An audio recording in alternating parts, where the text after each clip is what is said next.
सर्वसामान्यांच्या हक्काचा आवाज जागर जनस्थान।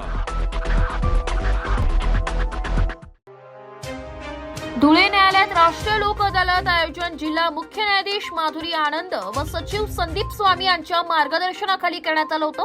विविध प्रकरणातील 13 कक्षाची स्थापना करण्यात आली होती। यात कौटुंबिक वादाचे प्रकरणे, अपघात, धनादेश अनादर, वीर चोरी, दिवाणी बँकेचे कर्ज यांसह विविध प्रकारच्या प्रकरणाचा निपटारा लोक अदालत मध्ये करण्यात आला।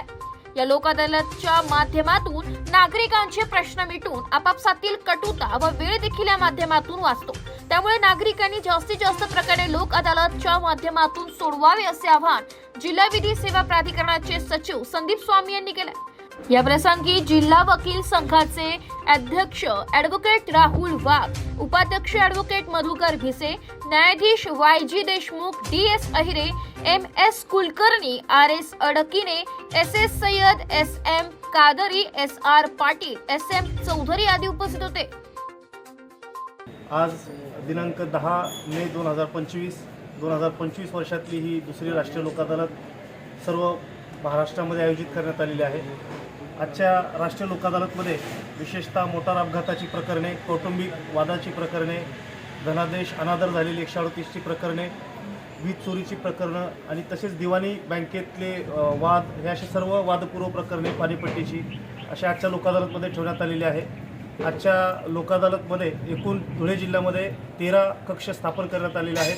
त्यातील 9 धुळे मुख्यालयात आणि 4 जे आहेत ते तालुक्याच्या ठिकाणी आयोजित केलेले आहेत। आजच्या लोक अदालतमध्ये पक्षकारांचा अपेक्षित प्रतिसाद भेटेल असं आम्हाला अपेक्षा आहे आणि आपल्या माध्यमातून मी सर्व पक्षकारांना आवाहन करेन की आजच्या राष्ट्रीय लोक अदालतमध्ये जास्तीत जास्त प्रकरणे तडजोडीने मिटवून त्याचा आपण लाभ घ्यावा। लोक न्यायालयामध्ये प्रकरण तडजोडीने मिटल्यानंतर त्याची पूर्ण न्यायालयीन शुल्क जे भरलेलं असतं ते वापस मिळतं आणि भविष्यामधील होणारे क्लेश कमी होतात। त्यामुळे मी सर्वांना आवाहन करेन की आजच्या राष्ट्रीय लोक अदालतीमध्ये आपण सर्वांनी सक्रिय सहभाग घेऊन जास्तीत जास्त प्रकरणे निकाली करावी। जागर जनस्थानकरिता प्रतिनिधी रूपक बिरारे, धुळे।